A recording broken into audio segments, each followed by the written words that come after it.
नमस्कार दोस्तों, स्वागत है आपका मेरे YouTube चैनल एक्सपर्ट सी सचिन पर। कुछ टाइम से मैं वीडियो नहीं बना पाया था क्योंकि मेरे घर में लक्ष्मी आई है, मेरे डॉटर हुई है, वहाँ थोड़ा सा टाइम को मैं एंजॉय कर रहा था। लेकिन अब आपको रेगुलर वीडियो मिलेगी। आज की वीडियो बड़ी इंपॉर्टेंट है दोस्तों, दो पार्ट में मैंने बनाई है इसको। सिक्योरिटी के नोटिस सेक्शन 143(2) और जिन लोगों ने सैलरी में डिडक्शन गलत लिए हैं, जो लोग अपने आप आईटीआर भर के उस पर टैक्स पे कर रहे हैं, उसको आईटीआर यू में या मॉडिफाई में बिना सीए को हायर करे, पूछ रहे हैं कि भैया मैं तो फेक डिडक्शन लिया, अब क्या करूं, उसके ऊपर सेकंड पार्ट बनाया है। बहुत इंपॉर्टेंट है, दोनों वीडियो जरूर देखना। इसके ऊपर दो वीडियो ऑलरेडी डाल चुका हूं, डिस्क्रिप्शन में लिंक है सिक्योरिटी में, वो भी देख लीजिएगा। आपको मेरे चैनल पर हर एक टॉपिक प्रैक्टिकल मिलेगा, इंडिया का इकलौता प्रैक्टिकल चैनल है ये। हल्का सा ब्रीफ दे दूं, जो सिक्योरिटी के नोटिस आ रहे हैं सेक्शन 143(2) या 144(b) वाले, वो क्या है। ये सब एक ही चीज है। अभी आपके पास आ रहा होगा 143(2) का एक पेज आ रहा होगा, उसमें कुछ भी नहीं लिखा हुआ, स्क्रीन पे भी आप देख रहे हैं, कुछ नहीं लिखा, क्यों आया है, क्या करना है। कई लोग तो मुझे कह रहे हैं सर हमने अपनी बैंक स्टेटमेंट अटैच कर दिया है, फॉर्म 16 अटैच कर दिया है, इसी में ही। भाई अभी आईटी ने आपसे कुछ मांगा ही कहाँ है, अभी आपका केस सिलेक्ट हुआ है, कैसे ही समझ लो। इसके बाद आपका ऑर्डर पास होगा, एक साल बाद 143 सिस्टम से जनरेट हुए हैं। ये सिक्योरिटी की गाइडलाइन आती है हर साल। अभी जो नोटिस आ रहे हैं वो आ रहे हैं फाइनेंशियल ईयर 22-23 यानी कि असेसमेंट ईयर 23-24 के। ये कॉम्प्लिकेट इशू है, वर्ल्ड का सबसे खतरनाक।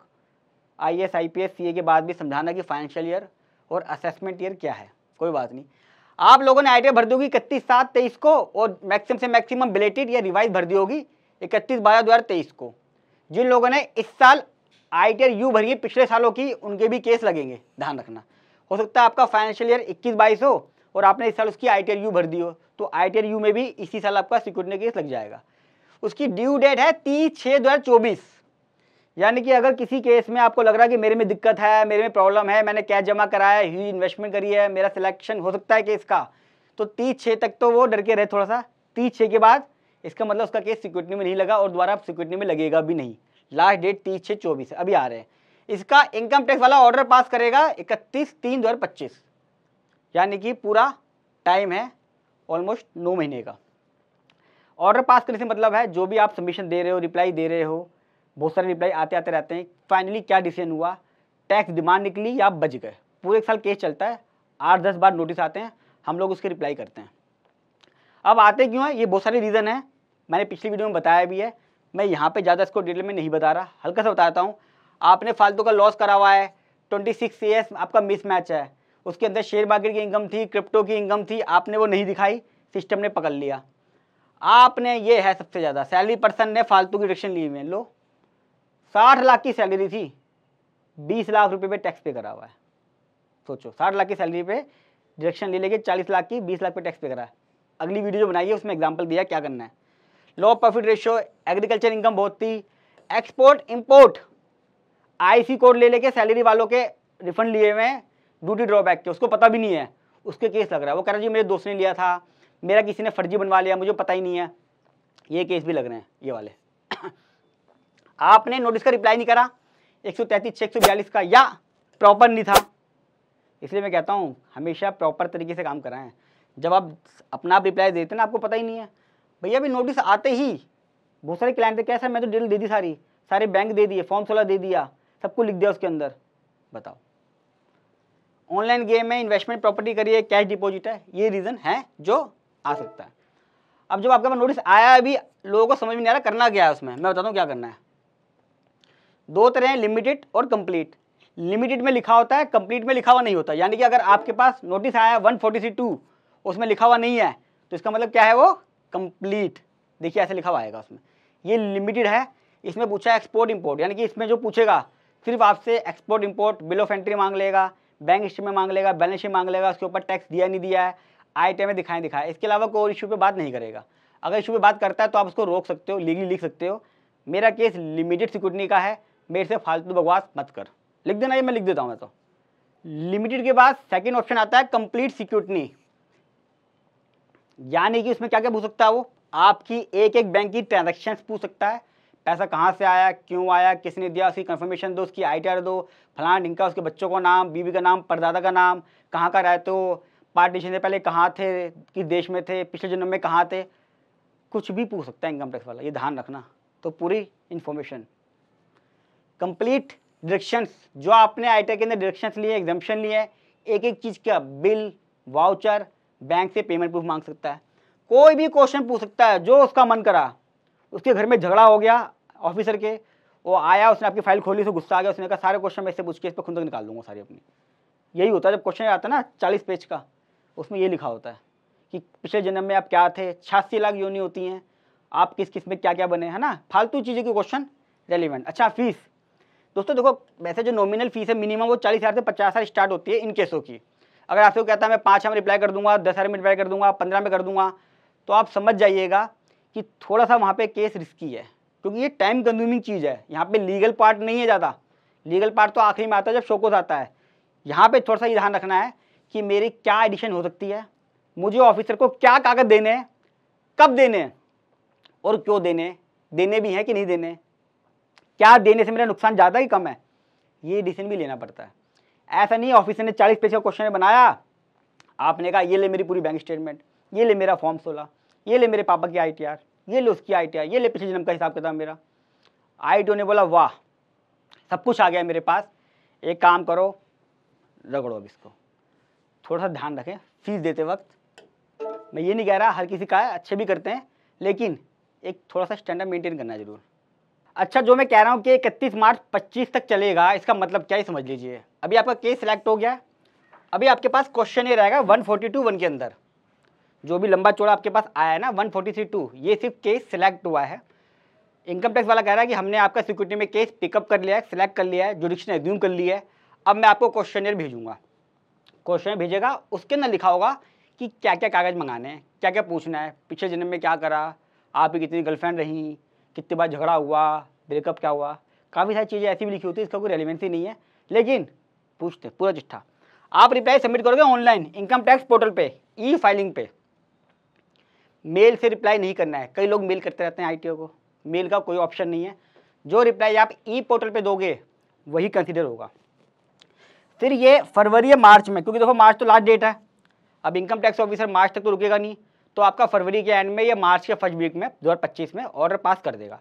इस ऑर्डर में वो डिमांड निकालेगा, आपकी डिमांड आएगी, प्लस में पेनल्टी को इनिशिएट करेगा, पेनल्टी लगाएगा नहीं, पेनल्टी इनिशिएट होती है ताकि आप अपील कर लो, पेनल्टी को रोक लो। डिमांड निकाल देगा और बता देगा कि भैया इतने रुपए टैक्स पे करने हैं, मैं आपके इन जवाबों से सेटिस्फाई नहीं हूँ, ध्यान रखना। अब दोस्तों जो इम्पोर्टेंट पॉइंट है जो मैं कहा है कि वीडियो में बताने वाला हूँ मैं, वो आप समझिए क्या है। जब आपका केस सिक्योरिटी में लगता है, असेसमेंट आती है 143(2) में, इसके अंदर आपने पॉइंटों का बहुत ही स्पेसिफिक जवाब देना है, फालतू में कुछ भी नहीं देना है। आपने सबसे पहले ये समझना है कि केस सिलेक्ट किस चीज़ पे हुआ है। अगर लिमिटेड है तो पता ही होता है, कंप्लीट में भी इशू जरूर होता है, ऐसा नहीं कंप्लीट में सब चीज़ पूछता तो है वो, लेकिन एक कोई ना कोई इशू पर्टिकुलर जरूर होता है। जैसे फेक डिडक्शंस हो गई सैलरी में, आपने क्रिप्टो की इनकम नहीं दिखाई है, आपका किसी का सर्वे हुआ है, सर्च हुआ है, उसकी वजह से आपका भी सिक्योरिटी में केस लग गया, आपके अकाउंट में कैश डिपॉजिट है, तो ये देख लीजिए कि उस इशू के ऊपर आपने क्या क्या कागज देने हैं, और सबसे ज़्यादा इंपॉर्टेंट उस सेक्शन को ध्यान रखना है। एग्जाम्पल के लिए मैं क्रिप्टो ले लेता हूँ, चलिए 2 एग्जाम्पल लूँगा, क्रिप्टो का भी लूँगा, कैश का भी लूँगा। अब क्रिप्टो में आपका केस सिलेक्ट हुआ कंप्लीट में, पूछेगा तो बहुत सारी चीज़ें, फॉर्म 16 फलान का, लेकिन आपने क्रिप्टो पे फोकस करना है कि मेरी क्रिप्टो में उसको मैं थोड़ा सा उलझा के रखूँ और क्रिप्टो की में ही पूरी चर्चा रहे पूरे साल, वो किसी और टॉपिक पे ना जा पाए। आपने किससे देना है वो आपकी स्किल के ऊपर डिपेंड करता है कि आप क्रिप्टो में ही कैसे इसको रिप्लाई में ही लंबा खींच सकते हो। आपने एक्सचेंज का लेजर देना है, आपने बैंक स्टेटमेंट से एंट्री हाईलाइट करने की मैंने इतना इन्वेस्टमेंट करा, मैं इतना करा है। अगर आपने उसके ऊपर टैक्स पे नहीं करा है तो आप उसके ऊपर टैक्स पे कर दीजिए, आईटीआर यू फाइल नहीं करनी है, ध्यान रखना। टैक्स कंप्यूटेशन बनाइए, विथ इंटरेस्ट के ऊपर टैक्स पे कर दीजिए, एक एफिडेविट दे दीजिए कि भैया क्रिप्टो पे था, मैं सैलरी पर्सन हूँ, मैं क्रिप्टो के बारे में जानता नहीं, मुझे पता भी नहीं था, लेकिन मैंने अब टैक्स पे कर दिया है, मैंने सब जानबूझ के नहीं करा, कोई मेरी इंटेंशन डेलिबरेटली नहीं थी। थोड़ा सा अच्छा रिप्लाई जाएगा, मैं तो बहुत वेग में बताया आपको, मतलब सिंपल में बताया है। लीगल ड्राफ्टिंग होती है और उसका एक ना एक बेस बनता है। आप जनरली नहीं लिख सकते ये चीज़ कि मैं भूल गया, सरकार बोलेगी भूल गए तो पेनल्टी लगा देगी। एक जस्टिफिकेशन लीगली आपके पास होना चाहिए। अब कैश डिपॉजिट का ले लीजिए, मान लीजिए कैश डिपॉजिट पे आप कैश बुक बनाइए, टैली में एंट्री करिए, एग्जैक्टली देख लीजिए आपकी कैश की हिस्ट्री क्या है, कैश का सोर्स क्या है। ये सेक्शन 68 में एडिशन होगा मान लीजिए, या 69A में शो कोर्स में लिखा होता है। हम लोग रिप्लाई देते रहते हैं, हम सेक्शन को कभी नहीं पढ़ते। आप सेक्शन में देखिए कि सेक्शन की कंडीशन क्या कहती हैं, क्या आप उस सेक्शन की कंडीशन फुलफिल कर रहे हो। यानी कि इसके अंदर सेक्शन 68 के अंदर आइडेंटिटी, क्या आप बता रहे हो कि पैसा कहाँ से आया। नेचर ऑफ ट्रांजैक्शन, क्या आप बता रहे हो कि वो कैश है किस चीज़ का। जेन्युइननेस, क्या आप उस कैश को जब रिसीव कर रहे हो क्या आप उसकी जेन्युइननेस बता रहे हो। क्रेडिट वर्थनेस, यानी कि जहाँ से मेरे पास कैश आया है क्या उसकी इतनी औकात है। 3-4 कंडीशन है, ये लिखा करिए कि एज पर सेक्शन 68 में 4 कंडीशन है। इन 4 कंडीशन का मैं यही रिप्लाई दे रहा हूँ, मैंने अपना ऑनर डिस्चार्ज कर दिया। यानी कि आप अपनी बात तो बता दीजिए, एओ फंस जाएगा, फिर उसमें इनकम टैक्स ऑफिसर हेल्पलेस हो जाएगा कि भैया सेक्शन 68 में एडिशन हो सकती थी, मैंने सब चीज़ें बता दी हैं और अब ये एओ की ड्यूटी है, एओ बताएगा कि ये आपकी ब्लैक इनकम कैसे है, अनडिस्क्लोज इनकम कैसे है, किन किन पॉइंटों का हमने जवाब दे दिया है। मैंने तो अपना काम पूरा कर दिया ना, अब वो झूठ बोलता रहे, कुछ भी करता रहे, उनके पास टाइम नहीं होता बहुत ज़्यादा कुछ ज़्यादा इंक्वायरी करने का। तो यहाँ पे सेक्शन को जरूर रेफर करें, जरूर रिबट करें, जरूर उसकी एक्सप्लेनेशन दें। आशा करता हूँ आपको वीडियो अच्छी लगी होगी, यूज़फुल लगी होगी। अच्छी लगी हो तो लाइक कर दीजिएगा और यूज़फुल लगी हो तो लोगों को शेयर कर दें। बहुत ही इंपॉर्टेंट वीडियो है दोस्तों। मुझे बड़ा अफसोस होता है जो लोग अपने आप रिप्लाई कर लेते हैं और मोटी मोटी डिमांडें आ जाती हैं। गवर्नमेंट एम्प्लॉय, फौजी जो है ये बहुत ज़्यादा काम करते हैं ऐसे। ज़्यादातर केस मेरे पास उन्हीं के आ रहे हैं जो सैलरी एम्प्लॉयड हैं और share market, crypto, online game, cash deposit में लगे हुए हैं, उनको पता नहीं है। सरकारी नौकरी में तो खतरा बना ही रहता है, लेकिन जो ह्यूज टैक्स आ जाता है वो पेनल्टी आ जाती है। क्योंकि देखो मैं समझता हूँ जब मैं किसी जगह 40-50 हज़ार मांगूँ और उसकी सैलरी ही महीने की 40-50 हज़ार हो तो देगा कहाँ से वो कहता है मेरा रिप्लाई 5 हज़ार में बना दो जी, मेरा रिप्लाई 2,500 में बना दो। कैसे बनेगा, पूरे साल की प्रोसीडिंग्स है। हमें रिप्लाई नहीं बनाना है, आपने जो चार्टर्ड अकाउंटेंट, एडवोकेट्स हैं या टैक्स प्रैक्टिशनर हैं, हमें क्लाइंट को समझाना है कि भैया हमें तेरा रिप्लाई नहीं बनाना, हमें तेरी जिम्मेदारी निभानी है, हमें तेरे को बचाना है, हमें तेरा टैक्स कम से कम लगाना है। हो सकता है उसको कुछ एडिशन भी हो जाए, लेकिन हम उसके लिए लड़ेंगे तो सही, हम कोशिश करेंगे। अगर वो अपना रिप्लाई दे देगा 5-10 हज़ार रुपये में, या अपना आप दे देता है या 5-10 का बनवाता है, तो हो सकता है जो उसका टैक्स हम 5 लाख रुपये बनवा रहे थे उसका वो टैक्स 50 लाख हो गया। तो कम से कम हमने रिप्लाई दे के अगर आपने 40-50 हज़ार दे भी दिए तो आपका टैक्स 50 लाख से 5 लाख पर आया था। ये भी समझिए, बहुत ज़रूरी है। बाद में कुछ नहीं हो पाएगा, जो भी रिप्लाई देना है यही देना है, आगे जाके नहीं देना है। इसलिए कह रहा हूँ जितना हो सके वीडियो को शेयर, व्हाट्सअप, फेसबुक सब जगह कीजिएगा ताकि लोगों को फ़ायदा हो, लोगों की हेल्प हो सके। और जो मेरा मिशन है कि किसी के पास भी एक दिन इनकम टैक्स का नोटिस ना पहुँचे, उस मुहिम में मैं कामयाब हो सकूँ। और अगर आप फर्स्ट टाइम आ रहे हैं तो मेरे चैनल को सब्सक्राइब कर लें। सिर्फ एक बार क्लिक करना पड़ता है, क्योंकि मेरा चैनल इंडिया का इकलौता प्रैक्टिकल चैनल है जो आपको हर बात प्रैक्टिकल बताता है और आपको हज़ारों नहीं लाखों रुपए का टैक्स तो बचाता ही है और बहुत सारी मुसीबतों से भी बचाता है। तो चैनल को सब्सक्राइब कर लें और नोटिफिकेशन को ऑन कर दें। जल्द मिलूंगा अगली वीडियो में, तब तक के लिए नमस्कार।